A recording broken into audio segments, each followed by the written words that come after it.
Assalamualaikum warahmatullahi wabarakatuh. Nama saya Ja'far Shodiq dengan NIM 2421400066. Dan pada kesempatan ini saya akan mempresentasikan materi mengenai struktur tree dan penerapannya dalam konsep pencarian data yang merupakan bagian dari mata kuliah matematika diskrit. Eh, Langsung saja saya mulai.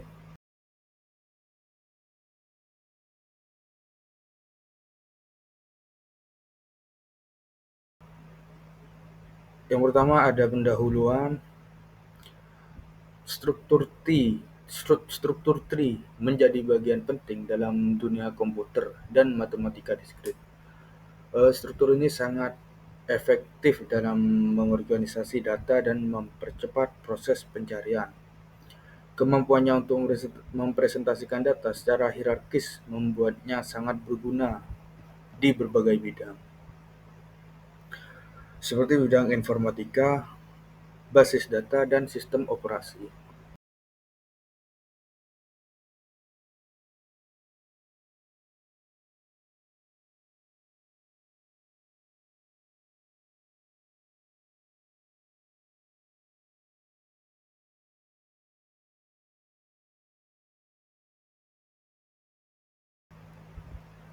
Apa itu tree? Tree adalah struktur data yang bersifat hierarkis, artinya memiliki tingkatan atau level. Tree terdiri dari node-node yang saling terhubung, di mana satu node bisa menjadi parent dari beberapa child. Yang menarik, tree tidak mengandung siklus. Jadi, tidak mungkin kita kembali ke node sebelumnya lewat jalur yang berbeda.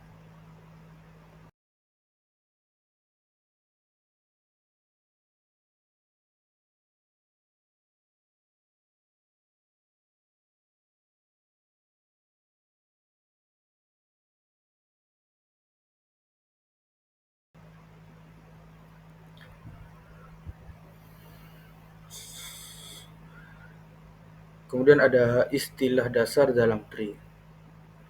Beberapa istilah penting yang harus kita pahami dalam tree antara lain yaitu yang pertama ada root, yaitu node utama yang berada di posisi paling atas, tidak memiliki parent. Kemudian ada child, yaitu node turunan, yang mana ini adalah node yang berada langsung di bawah node lain. Kemudian ada parent, yaitu node yang memiliki anak. Kemudian ada leaf, yaitu node paling bawah yang tidak punya anak.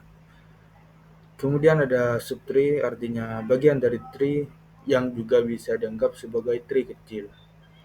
Dan yang terakhir ada height, yaitu panjang maksimal dari root ke leaf.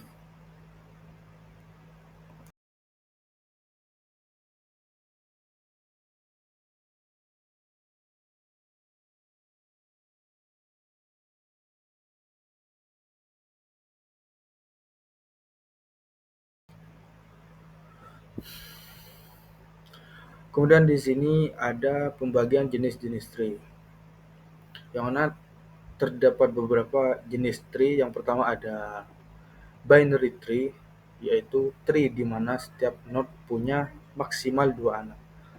Lalu ada binary search tree yang akan sering kita bahas, di mana nilai di kiri selalu lebih kecil dan di kanan akan selalu lebih besar. Kemudian ada juga balance tree seperti AVL atau red black tree yang menjaga tinggi tree tetap seimbang. Dan terakhir ada n-right tree yang memperbolehkan lebih dari 2 anak per node.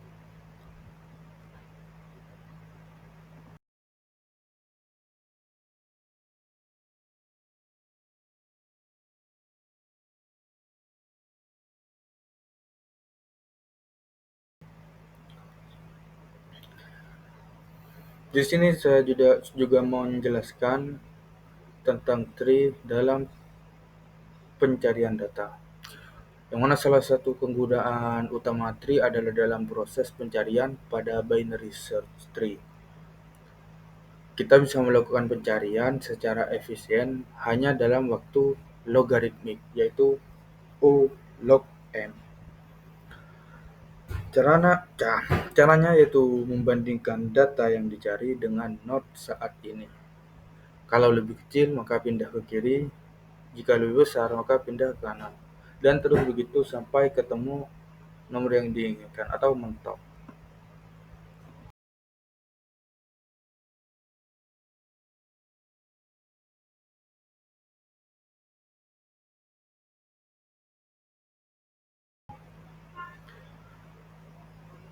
Saya sudah menyiapkan contoh pencarian pada BST. Perhatikan gambar di sini. Di sini kita ingin mencari angka 6. Kita mulai dari root yaitu 8 yang paling atas. Karena 6 lebih kecil, kita pindah ke kiri ke node 3. Dan karena 6 lebih besar dari 3, maka pindah ke kanan yaitu 6.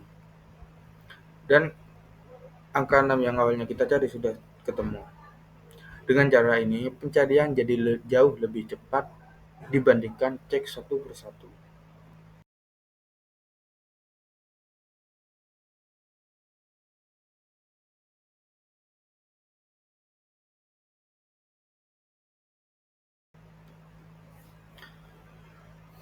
Kenapa tree efisien?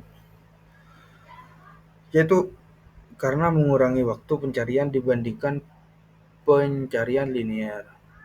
Terus ini juga mudah di traverse atau pre-order, in order atau post order, karena struktur tim menyediakan metode traversal yang terdefinisi dengan baik seperti pre-order, in-order, dan post-order yang memungkinkan kita untuk mengunjungi setiap node dalam tree secara sistematis.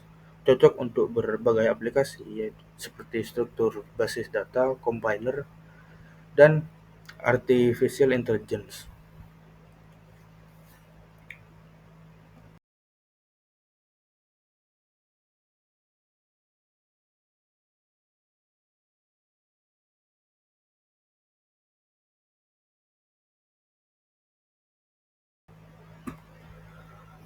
Kemudian di sini juga ada penerapan tree dalam dunia nyata.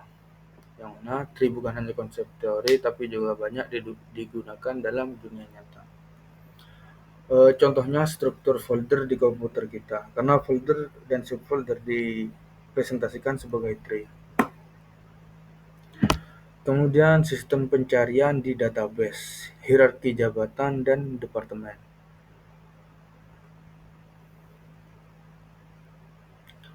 Dan bahkan dalam kecerdasan buatan seperti decision tree dan game tree.